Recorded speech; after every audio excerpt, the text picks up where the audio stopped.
तबीयत कैसी है अब आपकी? अब बेहतर है। आप कैसी? ठीक हूँ मैं। खाना खाया आपने? खाना जी वो नहीं। क्यों? मैं खास तौर पर हसीना से कह के गई थी कि एक तो ढंग के नौकर नहीं मिलते आज। आप नाराज ना होइए प्लीज, मैंने खुद मना कर दिया था उसे। इसमें आप उस मुलाजमा का कोई कसूर नहीं। क्यों? उसने बताया था कि आप खाना घर आकर खाती हैं, मैंने सोचा साथ ही खा लें। मैं तो 4 बजे आकर खाना खाती हूँ जमाल साहब, और उसका भी कुछ ठीक नहीं। आप बीमार हैं, आपको ऐसा नहीं करना चाहिए था। हसीना, हसीना, खाना लगाओ भी फौरन। वैसे नाम आपने बहुत चुन के रखा है, हसीना। जमाल साहब, इंसान की किसी ऐसी मजबूरी का मजाक नहीं उड़ाना चाहिए जिससे उसका बस ना। आई एम सॉरी, मुझे वाकई ऐसा नहीं कहना चाहिए था। यस। आप में ये बहुत अच्छी बात है, गलती अपनी फौरन मान लेते हैं। कश्मीर लोग मुझे बिल्कुल पसंद नहीं।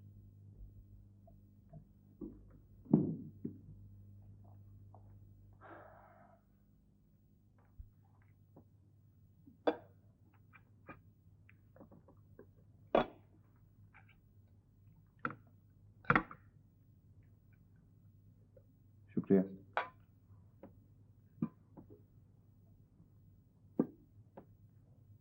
आज बरसों बाद इस टेबल पर 2 आदमी खाना खा रहे हैं। जी हाँ, आपकी मुलाजमा ने बताया तो मुझे यकीन नहीं आता था। मालूम होता है आप उससे खासी इंक्वायरी करते रहे। जी नहीं, दरअसल आप जैसी बावकार और वजीह खातून के लिए। वजीह औरतों के लिए इस्तेमाल नहीं होता जमाल साहब। दरअसल मैं ग्रेसफुल और चार्मिंग कहना चाहता था, मगर आपके डर से नहीं कहा। मेरे डर से? मैं इतनी चार्मिंग तो नहीं हूँ। उस दिन ऑफिस में, मेरा मतलब है आपका रवैया कुछ। हाँ जमाल साहब, वो रवैया मेरी जरूरत भी है और मेरी ठार भी। हमारे माशरे में एक तन्हा औरत का जिंदा रहना बहुत मुश्किल है। आप मर्द हैं ना, आप ये बात नहीं समझ सकते। जी हाँ, बिल्कुल ठीक कहती हैं आप। वैसे एक बात पूछूं, बुरा तो नहीं मानेंगे? अगर आप समझती हैं कि बात बुरा मानने वाली है तो बेहतर है ना पूछे। आप मीठा लेंगे? जी नहीं शुक्रिया, मैं मीठा जरा। मोटा होने से डरते हैं आप। नहीं, ऐसी भी कोई बात नहीं है। मुझे देखिए, मैं रोज खाने के बाद मीठा खाती हूँ, लेकिन मैं तो मोटी नहीं हुई। समझ में नहीं आता, अगर जमील साहब को फौत हुए 15 बरस हो गए हैं तो आपकी शादी किस उम्र में हुई? You look so young. I am 37 Jamal साहब। मेरी शादी 20 साल की उम्र में हुई थी। 2 साल बाद मैं। ओहो, बड़े अफसोस की बात है। Very sad. तकदीर के लिखे हुए कौन बदल सकता है? बहरहाल, आप चाय पिएंगे या कहवा? जो आपकी मर्जी। वैसे एक बात है मिस्टर जमील, जाहिर है आपने तन्हा रहने का फैसला सोच समझ कर ही किया होगा, लेकिन ये कुछ ज्यादा जालिमाना नहीं? नहीं, मुझे नहीं लगता। खैर छोड़िए इन बातों को, आप सेब लीजिए ना। नहीं नहीं, बस प्लीज प्लीज मेरी आदतें खराब ना कीजिए। ये खाना मुझे बरसों याद रहेगा। क्यों? क्या खुशियत है इस खाने में? खुसूसियत खाने में नहीं, खिलाने वाले में।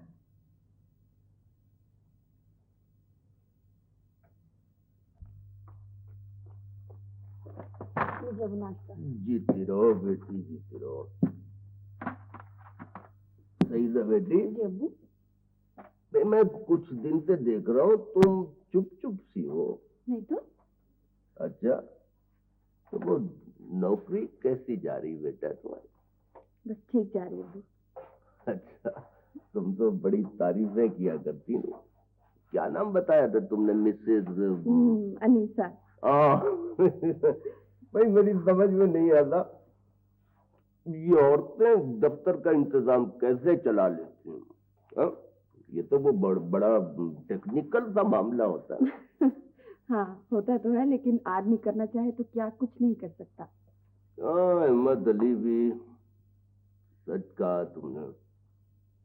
आदमी करना चाहे तो क्या नहीं कर सकता। अहमद अली ने अब जो कुछ किया है, ये आदमी को क्या मिल जाता है ऐसा करने से? क्या फायदा होता है? क्या रखा? पता नहीं अब्बू, कुछ तो मिलता ही होगा ना।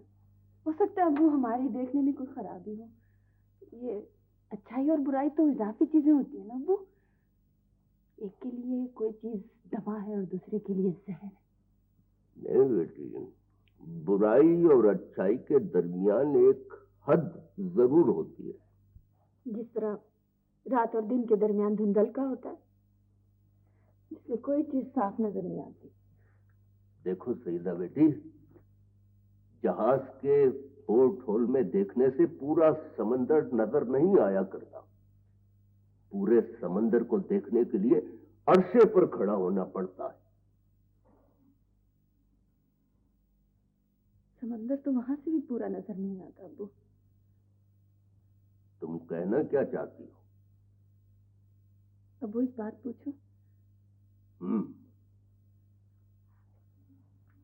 अब्बू, अब्बू, क्या आपने दिल से अहमद चाचा को माफ कर दिया है ना? नहीं। हाँ शायद, लेकिन तुम ये सब कुछ क्यों पूछ रही हो? मैं सोच रही थी कि इन सारी बातों के बावजूद आपको उनका इतना ख्याल है तो आप ये मकान क्यों नहीं दे देते अब्बू? ये झगड़ा क्यों नहीं खत्म कर देते? ये दो मुख्तलिफ बातें हैं सईदा बेटी। मैं अपना खून करने वाले को तो माफ कर सकता हूं, लेकिन अपने एतमाद के कातिल को बख्श नहीं सकता। अहमद अली ने नौकरी से निकलवा कर जो दुख मुझे दिया है, वो उस दुख का पासिंग भी नहीं जो उसने रिश्तेदारी के नाम पर दिया है मुझे। और बहुत सी बातें ऐसी होती हैं जिनमें समझौता मुमकिन नहीं होता। ये भी मैंने उससे कहा था। किससे? खालिद से अब्बू। हाँ, अब देखो, अब कौन कह सकता था कि अहमद अली के घर खालिद जैसा बेटा पैदा होगा? वो तो लगता ही नहीं किसी तरह भी उस खानदान का। बहरहाल जो हुआ सो हुआ। अब तुमने फैसला कर ही लिया तो क्या किया जा सकता है। वैसे पार्टनर, इस उम्र में तुम्हारे जैसे समझदार आदमी का घर छोड़ के चले जाना, माफ करना, बड़ी बचकाना सी हरकत है। काश मैं तुम्हें बता सकता।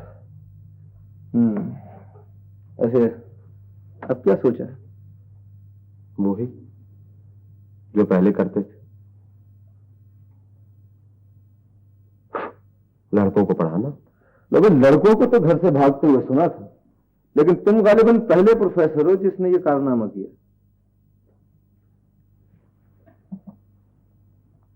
मैं घर से भागा नहीं हूं, मैंने घर छोड़ दिया है। Oh for God sake Khalid, क्या हो गया तुम्हें? लगता है कि तुम अपनी सेंस ऑफ ह्यूमर भी घर छोड़ा है। बंदा खुदा, मैं तो मजाक कर रहा था। तकदीर ने कुछ इस तरह के मजाक मेरे साथ कर दिए हैं कि मुझसे अब कोई मजाक बर्दाश्त नहीं होता।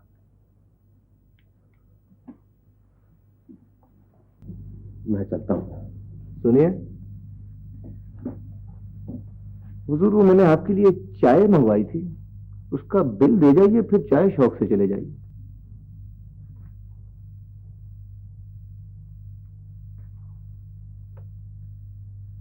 वैसे चाय उस दिन तुम्हारी कजन ने बहुत अच्छी पिलाई थी, उस चाय का एक्शन रिप्ले नहीं हो सकता? वो मैच ही खत्म हो गया। आपके दिमाग की लाइन दिल से ज्यादा मजबूत है। हाँ वो तो है। लेकिन यहाँ आके सूरत हाल कुछ बदल गई है। ये उभार देख रही है ना आप, ये बहुत कम हाथों में होता है। इससे पता चलता है कि आपकी रूह अंदर से बहुत बेचैन है, किसी ताजा पकड़े हुए परिंदे की तरह फड़फड़ा रही है। कभी फड़फड़ाती थी जमाल साहब, अब नहीं। अब तो कुछ आदत सी पड़ गई, सब कुछ बहुत अच्छा लगता है। लेकिन लकीरें तो कुछ और कह रही हैं। ये बताइए जमाल साहब, जिन लोगों के हाथ नहीं होते उनकी किस्मत का कैसे पता चलता है? हाथ नहीं होते तो वो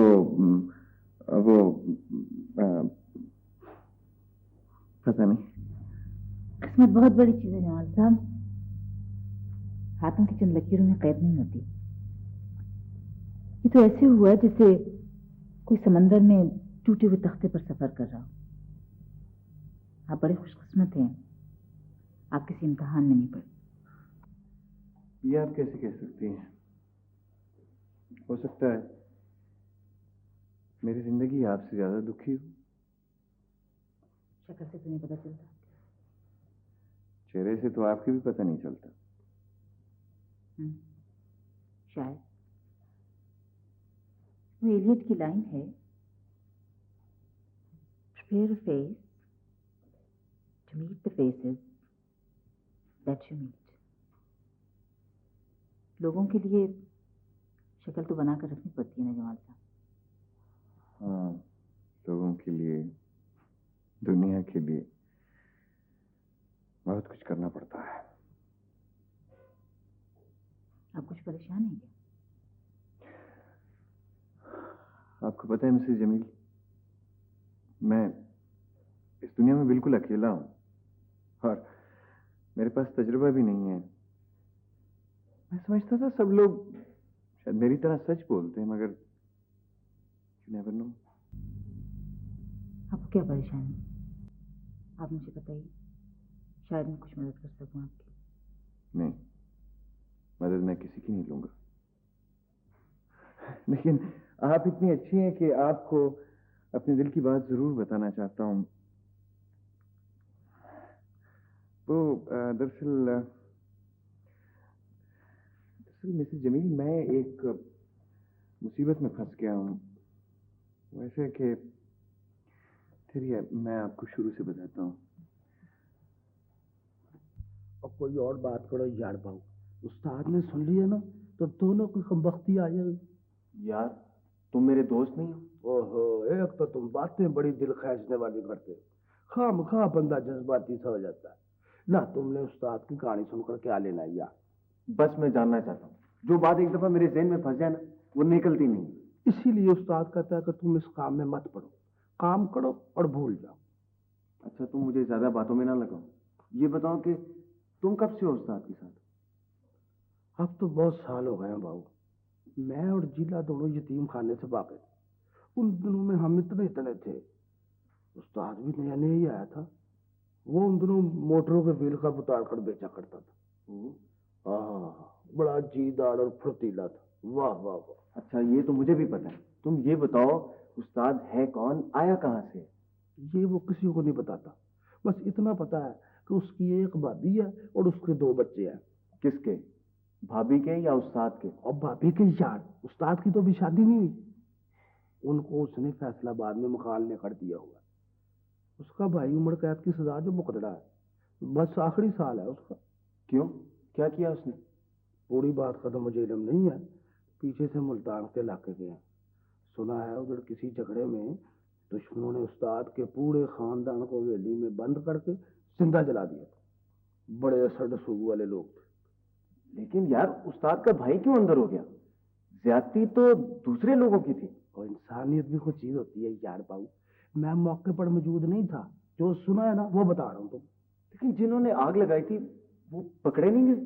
कमाल है यार, मेरा ख्याल है नहीं।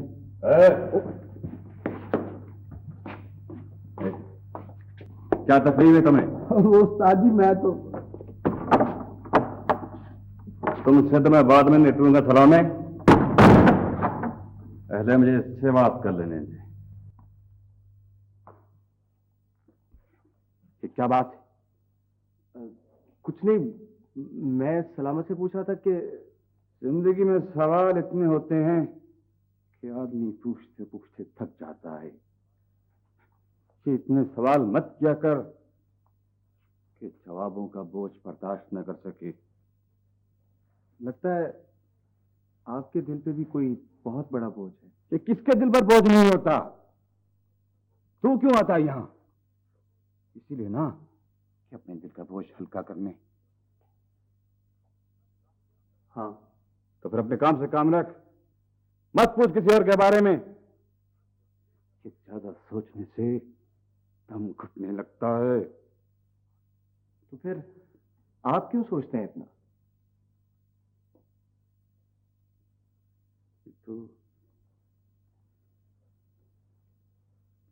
तू बिल्कुल वैसी बातें कर रहा है जो एक जमाने में मैं किया करता था। बैठ।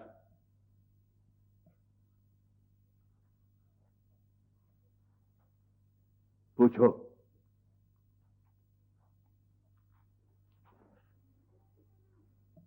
पूछ, क्या पूछना है? नहीं, समझ में नहीं आता जमाल साहब, इतना बड़ा रिस्क आखिर आपने कैसे ले लिया? बस हमाकत कह लीजिए, और क्या कहा जा सकता है। नहीं, ये तो इससे भी बड़ी कोई चीज है। आप किसी से मशवरा ही कर लेते। किससे करता? कोई अपना होता तब ना। तो बड़ी तकलीफ की बात है। पता नहीं आप में ऐसी कौन सी बात है कि मुझसे रहा नहीं गया। आपको देखकर यूं लगा जैसे जैसे रोने के लिए कंधा मिल गया हो। यकीन कीजिए, आप इस दुनिया में वाहिद हस्ती हैं जिससे मैंने अपने दिल की बात की है। इस घर में आकर मुझे ऐसा लगा जैसे तपते हुए सहरा में अचानक कोई सायादार दरख्त मिल जाए। मैं इसके लिए हमेशा आपका एहसानमंद रहूंगा। अच्छा, अब मुझे इजाजत दीजिए। 1 मिनट। सच्ची बात तो ये है जमाल साहब कि आपके बारे में मेरा पहला तासुर बहुत खराब था। मैं आपको भी एक बिगड़ा हुआ अमीरजादा समझती थी। लेकिन मुझे खुशी है कि मेरा ये तासुर गलत निकला। आप सुबह मेरे दफ्तर में आए, मैं देखूंगी कि इस सिलसिले में क्या किया जा सकता है। नहीं नहीं मिसेस जमील, मेरे लिए आपकी हमदर्दी और तवज्जो ही बहुत है। अपनी नातजुर्बेकारी से मैं जिस दलदल में फंस गया हूं उससे मैं खुद ही निकलूंगा। और अगर ना भी निकल सका तो आपसे मिलने के बाद अब मुझे किसी और चीज की ख्वाहिश नहीं रही। अब मैं आसानी से मर सकता हूं। खबरदार, ऐसी बातें नहीं करते। तुम अभी नहीं समझते। जैसा मैं कहती हूँ वैसे ही करो। आराम से बैठ जाओ और मुझे सोचने दो।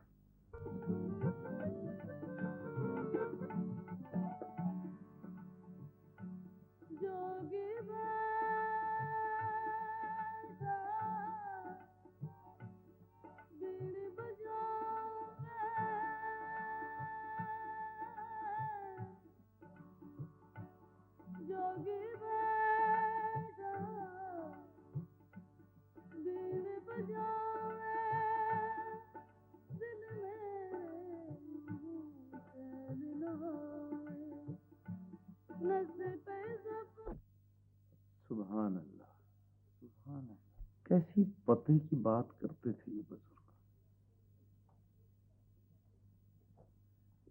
लगता है पुत्र तुम्हें मौसीकी से कुछ ज्यादा लगाव नहीं है। नहीं है तो, लेकिन सरदार साहब ये फोक किस्म की मौसीकी असल में मेरे कुछ पल्ले नहीं पड़ती। म्यूजिक तो ऐसा होना चाहिए जिसे सुनते ही इंसान के पाँव खुद ब खुद थिरकने लगे।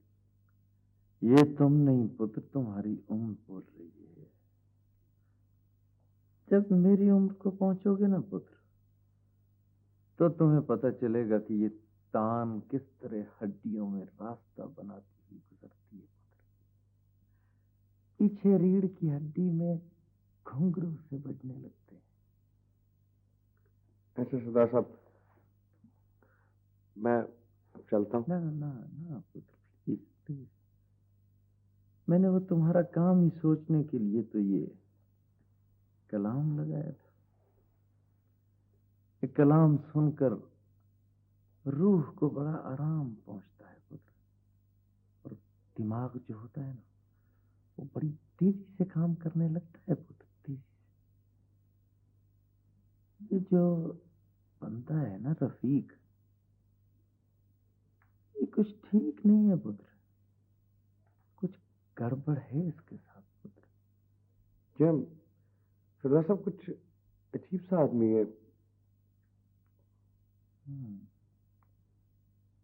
तो फिर उस बंदे को, वो क्या नाम है, फकीर हुसैन, उसे यहाँ बुला लेते हैं, बातचीत कर लेते हैं उससे, डिस्कशन हो जाएगी। क्यों पुत्र रियासत? जो हुक्म करो। वो बात तो ठीक है, लेकिन मेरा ख्याल है कि मेरा उसके सामने आना कुछ ठीक नहीं है। डैड उसे पसंद नहीं करेंगे। हाँ, and you don't need coming. मैं कर लूंगा, मैं बात कर लूंगा ना उससे, मैं कर लूंगा। क्या, लेकिन वो जरा हर दिमाग आदमी है। हर तरह के जानवर का माकूल इलाज होता है पुत्र, करने वाला चाहिए। तुम फिक्र न करो ना। बिल्कुल बिल्कुल ठीक सरदार साहब। रियासत जैसे करते हैं पुत्र। पुत्र आज 4:30 बजे तक। शाबाश पुत्र, शाबाश शाबाश। मेरी समझ में ये बात नहीं आ रही कि आप इंक्वायरी क्यों रुकवाना चाहते हैं। देखिए ये आपकी फैमिली के फ्यूचर का सवाल है दीदी, इसीलिए तो रुकवाना चाहते हैं समीर साहब। माफ कीजिएगा, मेरी समझ में आपकी बात नहीं है। अब जबकि ये साबित हो गया है कि आपके वालिद साहब के खिलाफ साजिश की गई है, उन्हें बाकायदा इस मंसूबे में फंसाया गया है, तो आप कह रही है कि मैं इंक्वायरी रोक दूं। समीर साहब प्लीज आप मेरी बात मान लीजिए, प्लीज खुदा के लिए, आपकी बड़ी मेहरबानी। देखिए खातून, आप मेरी बात समझने की कोशिश करें। आप ये क्यों नहीं समझती कि आपकी इंक्वायरी से जो बात पता चलेगी ना, वो हमें इस वक्त भी मालूम है। यही वजह है कि मैं आपको रोक रही हूँ। प्लीज। सुबह से अजीब अजीब बातें हो रही। अभी वो खालिदा है, मासूफ ने घर से कतई ताल्लुक कर दिया, और अब आप आई हैं कि समझ में नहीं आता, कुछ अजीब सा अंदाज है आप लोगों के सोचने का। खालिद ने घर छोड़ दिया? क्यों? वजह ना बताना, शायद आप लोगों की खानदानी आदत है।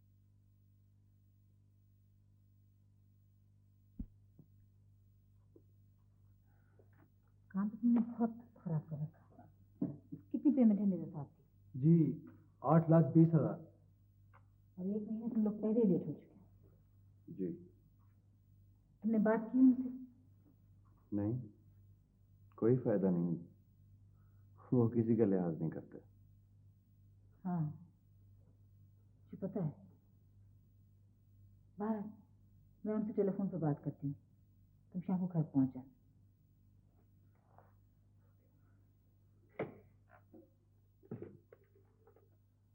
Thank you.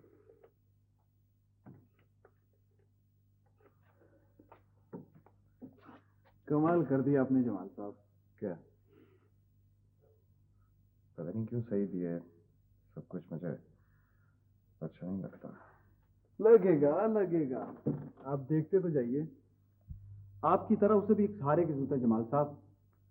वो ये मेहरबानियां बेमकसद नहीं कर रही, उसकी इस कमजोरी से फायदा उठाइए। ऐसे मौके जिंदगी में बार बार नहीं आते। तुम नहीं समझते, उसकी हमदर्दी की वजह ये नहीं है। औरतों की आंखें कभी झूठ नहीं बोलती जमाल साहब। मैं शर्त लगा सकता हूँ कि वो औरत आपसे मोहब्बत करती है। तुम क्या समझते हो मोहब्बत को? ऐसी बकवास किए जा रहे हो। चलिए देख लेते हैं, मगर शर्त यह है कि आपको उसकी हौसला अफजाई करनी होगी, सिचुएशन बना कर दें, फिर देखिए क्या होता है। लो भाई मिर्जा साहब वाला मामला तो तय हो गया। 3 महीने की मोहलत ले ली है मैंने उनसे। अब तुम अपनी पार्टी को पकड़ो। उसे तो सही भी पकड़ेगा, इसी ने सौदा तय किया था। जी हाँ, मेरा पासपोर्ट तैयार है, मैं फर्स्ट अवेलेबल फ्लाइट से चला जाता हूँ। मुझसे रेफरेंस लेते जाइएगा, शायद काम आया आपके। और आपकी मदद को कोई नहीं आया? नहीं, कोई भी नहीं। यहाँ तक कि जब मैं भाभी और उसके बच्चों को लेकर उनके गांव पहुंचा तो उन्होंने मुझे यही कहा कि यहां से चले जाओ, हम लोग तुम्हारी हिफाजत का जिम्मा नहीं ले सकते। इतनी दहशत थी उन डाकुओं की? हाँ, इतनी दहशत कि तुम अंदाजा नहीं कर सकते। मेरे सारे खानदान को जला के उन सबके सामने राख कर दिया गया और किसी ने गवाही न दी, किसी ने गवाही न दी। एक भाई था, वो भी हवालात। फिर क्या किया आपने? मैं क्या कर सकता था? 15 साल की उम्र थी मेरी, क्या सिर्फ 15 साल। दाढ़ी मुझे भी नहीं आई थी अभी। कहीं पढ़ते थे? हाँ, 8वीं में। और उस वक्त से आज तक हालात के स्कूल में जमाते पढ़ रहा हूं।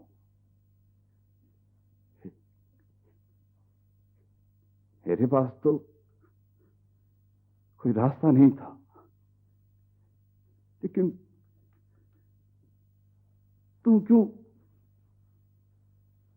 खराब कर रहा है अपना हाथ? मेरे पास भी और कोई रास्ता नहीं है।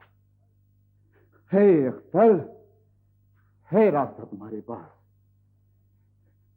तुम्हारे कानों ने कभी उन चीखों की आवाजें नहीं गूंजी जो तुम्हारे अपने थे। तुमने दुख की उन गली में गुजर कर नहीं देखा कि दीवारें रास्ता नहीं देती। तुम पर तो किसी का कर्ज नहीं है। जाओ, घर लौट जाओ। जाओ। मैं उस घर के लिए कुछ नहीं कर सकता। मैं तो उन लोगों से बदला भी नहीं ले सकता जो हमसे जबरदस्ती हमारा घर छीनना चाहते हैं। उसे बदला लेने के लिए मैंने तुम्हारा सहारा हासिल किया है।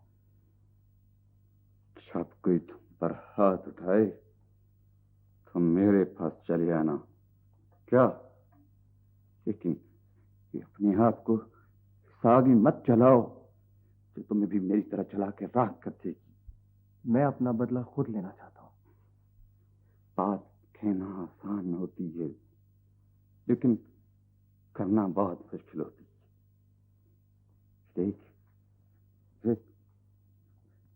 तू मुझे अपने छोटे भाई की तरह अजीज है। मुझे पता है ये काम तू नहीं कर सकता। इसे मुझ पे छोड़ दे, छोड़ दे से मुझ पे। जा जा बच्चा, घर लौट जा।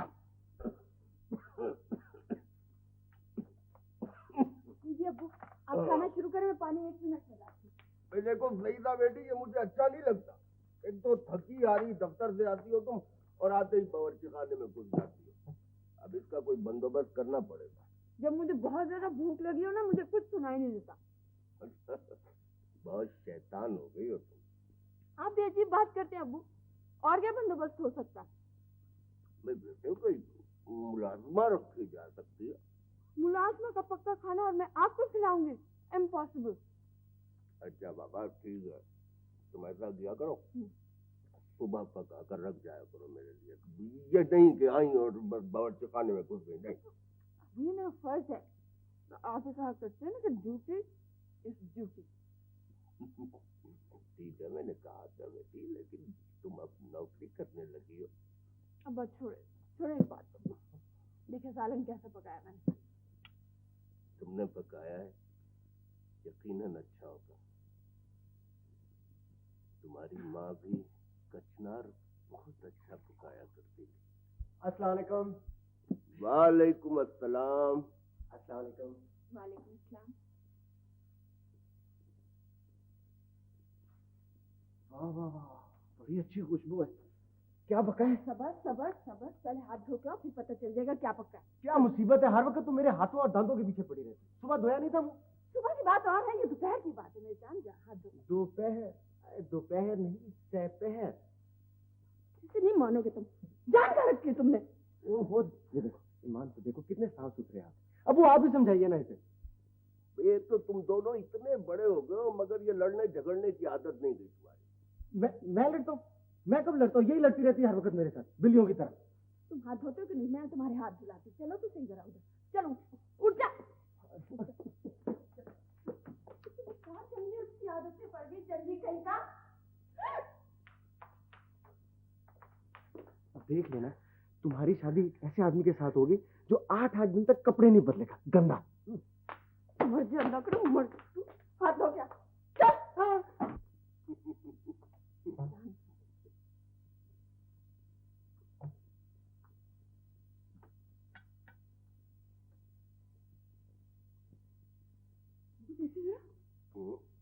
क्या है बेटे? मुझे बीए के कोर्स की किताबें लग रही हैं। बीए के कोर्स की किताबें? वाकई? अरे जीते रहो दुनिया, जीते रहो। तुमने आज मेरा जी खुश कर दिया। खुदा करे तुम अपनी तालीम मुकम्मल कर लो। मैं समझूंगा मेरी दीन और दुनिया दोनों संवर गई। लो बेटा, तुम लोग अपना झगड़ा जारी रखो, मैं अपने दुकान पर हो। वाख्तर मियां खुश रहो। माशाअल्लाह माशाअल्लाह। लो, अब तो ठंड पड़ गई, तुम्हें मुंह भी धोया ताकि दोबारा ना उठना पड़े। हाँ किताबें पढ़ो। तेरी किताब? हाँ तुमने? हाँ, मैंने सोचा 2 बच्चे रह गए, वो भी दे दो। बेचारे यूनिवर्सिटी वाले अब से परेशान हो रहे हैं। Well done Akhtar, well done. अब खाना खा लो। हाँ नहीं, ठंडा खाना मैं खाने नहीं दूंगी। मैं तुम्हारे लिए अभी गर्म करके लाती हूँ सालन। ये पकड़ो सालन। खुशाम दे। बकवास ना करो, मैंने कभी दिया तुम्हें ठंडा खाना?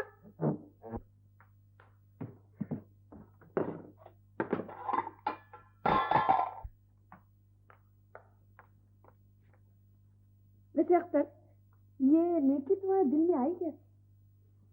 एक बुरे आदमी से मिला था, उसी ने मशवरा दिया। रहोगे कभी नहीं। ये क्या हुआ? ये तो जल गया। आज मैं इतनी खुश हूँ कि सच? शायद रफीक ठीक ही कहता था। रफीक? कौन? एक दोस्त है मेरा, उसी ने मशवरा दिया था मुझे इम्तिहान देने का। अच्छा। हाँ। अल्लाह से खुश रखे, कोई अच्छा आदमी होगा। अच्छा? हाँ, इन लोगों का कुछ और ख्याल है उसके बारे में। अच्छा ये लो किताबें ले आना। ले आऊंगा। तुम ले आओ ना किताबें। दिन ही कितने रह गए इम्तिहान में? तुम तो पीछे ही पड़ जाती हो। क्या कर दिया? ले आऊंगा, मुझे खाना खाने दो। अच्छा खाना खाने के बाद ले आना किताब। ये लो।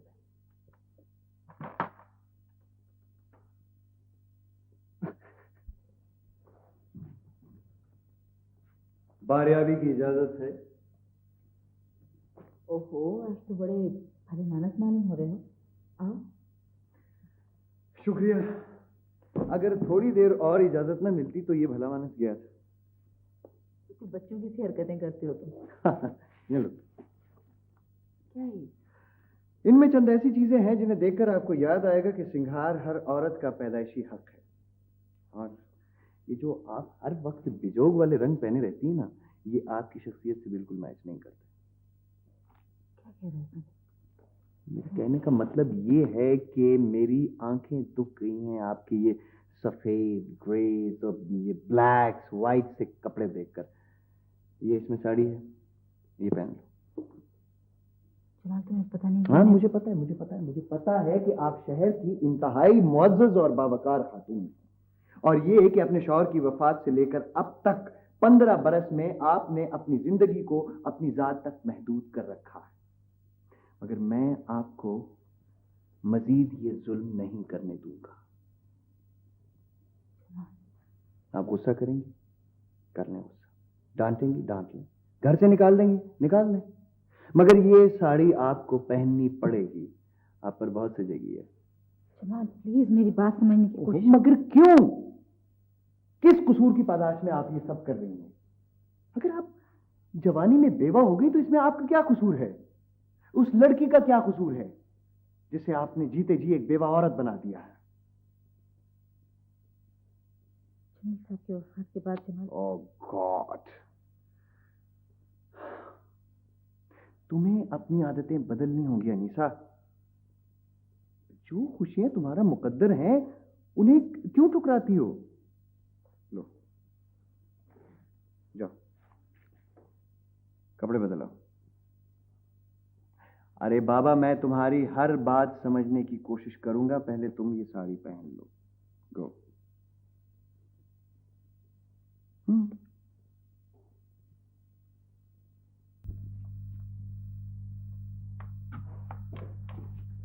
सईदा, सईदा,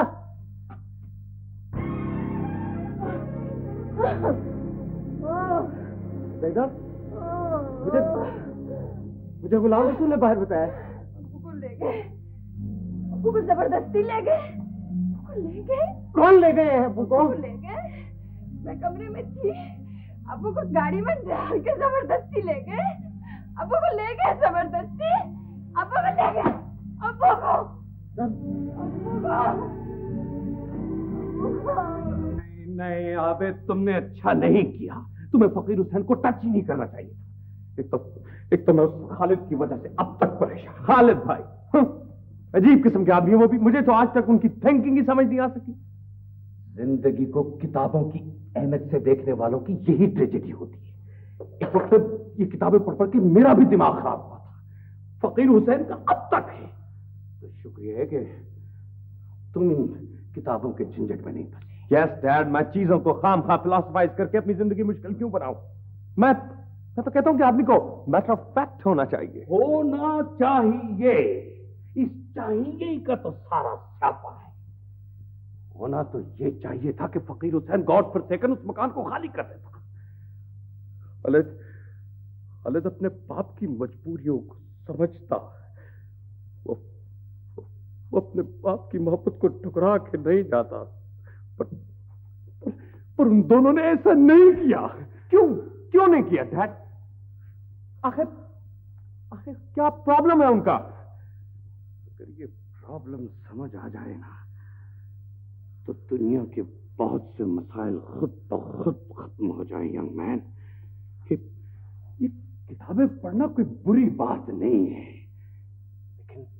लेकिन अगर इन किताबें लिखने वालों के हालात अच्छे होते तो ये दुनिया में कोई ढंग का काम क्यों ना करते? ये बेटे किताबें क्यों लिखते रहते? यस डैड, किताबों की सही जगह तो बहुत ख्याल है। अगर मेरे बस में होता तो मैं खालिद को कभी इन किताबों के जाल में न फंसने देता। डैड, खालिद भाई उस सारे खानदान की हमायत सिर्फ एक हस्ती की वजह से कर रहे हैं और वो है सईदा।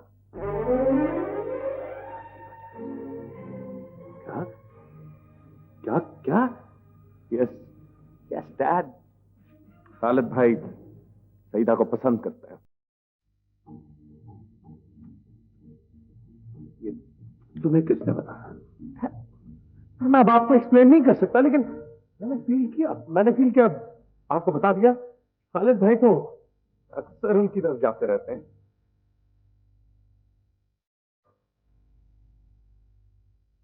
हाँ,